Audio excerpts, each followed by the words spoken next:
Forget the Countach, the Pantera, even the Ferrari Boxer. This is the most significant car of the 70s. The Bora wasn't just fast and exotic, it was a full 20 years ahead of its time. Whereas the Ferrari and the Lambo concentrated on pretending to be race cars, this used some unique engineering, and it meant that Maserati actually made a far better car.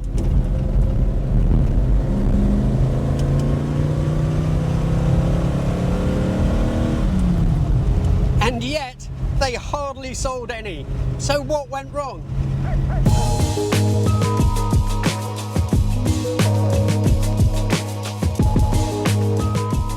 Big thanks to Maserati Club UK who helped me source this beautiful Bora.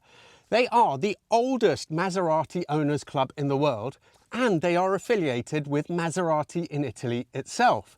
Do have a look at their website, and if you own a Maserati, consider joining up. Many credit the Honda NSX for showing that supercars didn't need to be compromised, and yet the Bora did it all decades earlier. This was a car of firsts for Maserati, the first one produced under Citroën ownership, the first with a mid-engine layout, and the first with independent suspension all round. Up until the Bora, Maserati was still using live rear axles. That's pretty inexcusable in high-end cars of this type in the 1970s. But this was a turning point. This was a genuine modern machine that put paid to the critics who said the company was stuck in the past. Maserati buyers weren't like Ferrari or Lambo customers. They were less rock star and more old money. They were sophisticated and understated. So the brief to Giugiaro was clear. Create something that was unmistakably Maserati. Modern, stylish, but without unnecessary decorations and frills. And he nailed it. Stunning, but subtle. And just check out the numbers. The Bora has a coefficient of drag of just 0.3. Incredible for the 70s. Not just that, let's compare it with the Ferrari Boxer, which has 0.36, and the truly terrible Countach, the Periscopio, 0.42.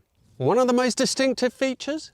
These brushed stainless steel roof panels, which together with the polished hubcaps give the Bora a futuristic look even today.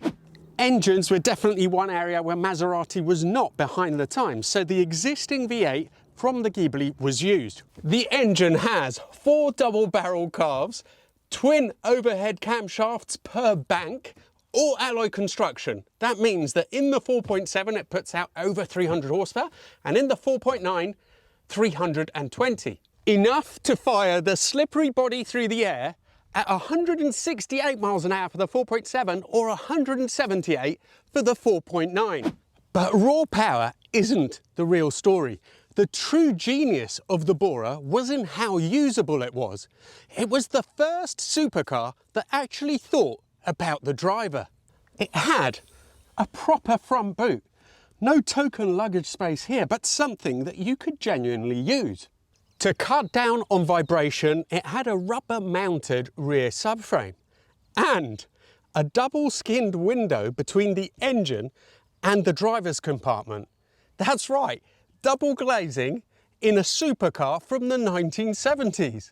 And the interior was made for human beings rather than apes. That means there's lots of adjustability in here. The Citroën hydraulics were used so that you can vary the distance of the pedal box, the seat height. There is also tilt and reach on the steering wheel, and all the cars came as standard with air conditioning.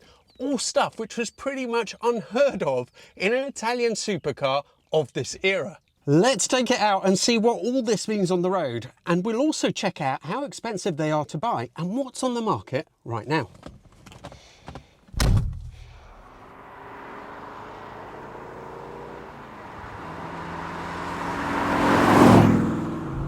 Now, a few words about this car because it has a really interesting history. About 15 years ago, the then owner decided that he was going to take it historic racing. So that meant that the whole thing was really heavily modified and changed to suit. So the interior was stripped out, all the hydraulic systems were taken off it. the front of the car was modified to provide more cooling to the back, and the engine heads were skimmed to increase compression. The roof structure was slightly bent. So when Matt bought it and he had to bring it back to life, it was a big job. The heads on the engine, for example, were so extensively modified they just couldn't be reused on a road car. So it's got new heads. The roof had to be straightened, as I mentioned. The interior had to be refitted. The hydraulics had to be put back in the car.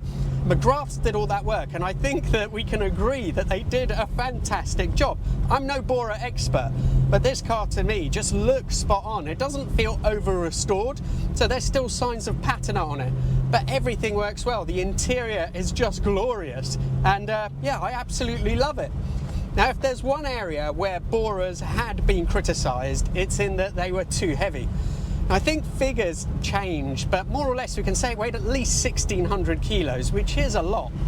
I mean, that is about 200s more than a Countach Periscopio, the early Countachs would have been, and at least 150 more than a Ferrari 512 PB. Now the question is, did it impact on the performance too much? Let's find out. Dogleg first, so back to get first gear.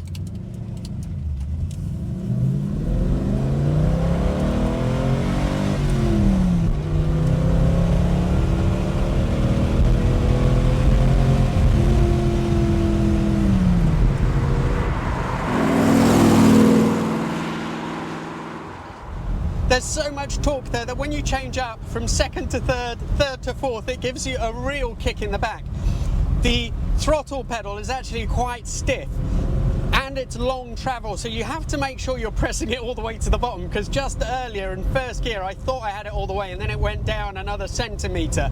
But that engine, it's just like a generator more than an engine. It just keeps on going. It's not particularly high revving. I mean, this is the 4.7, the smaller of the two. So it's supposed to be revvier, but I have to say that the distinguishing feature for me is still the torque. And I think it does a good job of masking how heavy it is. But in the general drive, there you can't hide the mass of the car. You can feel that it is a heavy thing. It doesn't feel sporty at all. It's also quite a long car. It's like pressing the pedal of a generator, that engine. It just goes and pulls without any fuss.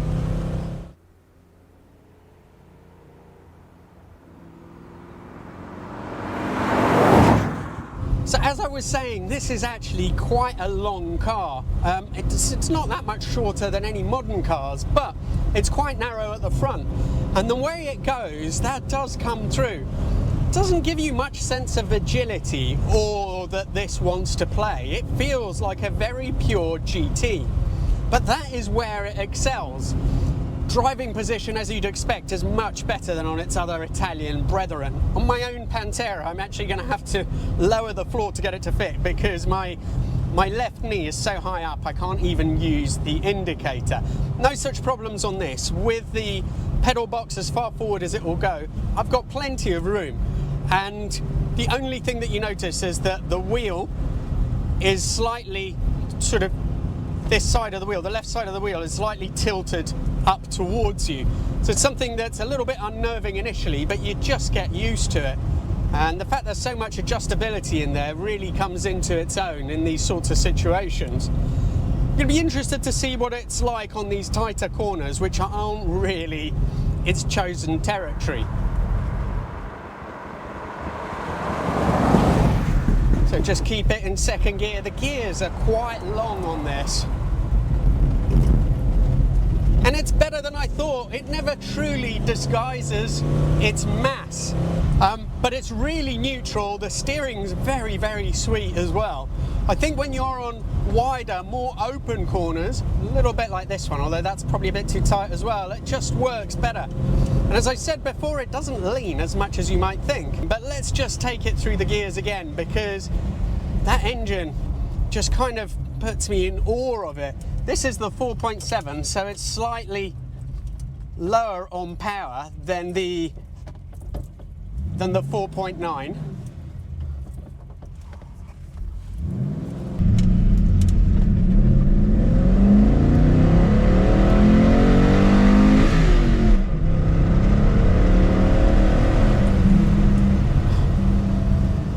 And you know, yeah, this thing still moves. Oh, it's lovely through the more flowing bends. It really comes together then.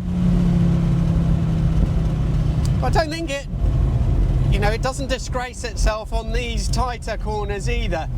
Just keep it in second. There's so much torque there. On this road, I think I could do it all in second. The gears are really long as well.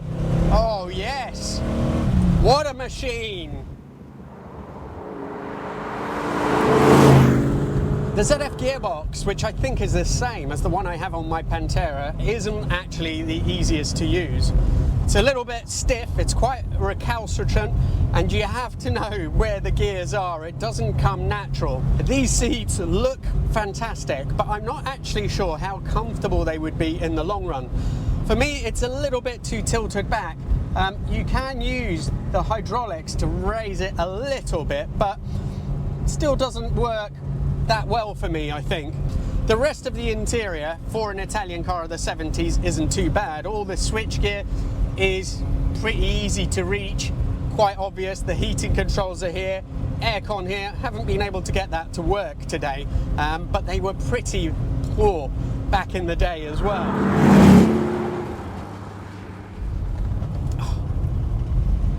Put it into second. And just luxuriate in the torque. It is brilliant on these more open roads. I think initially the feeling of perceived weight makes you a little bit cautious about driving it too quickly, but once you get used to it, you find that at normal speeds the steering is just perfectly weighed. It's got the right sort of speed to it as well. Plus, those brakes are so monumentally impressive that it just gives you the confidence to drive it quick, despite the feeling of bulk.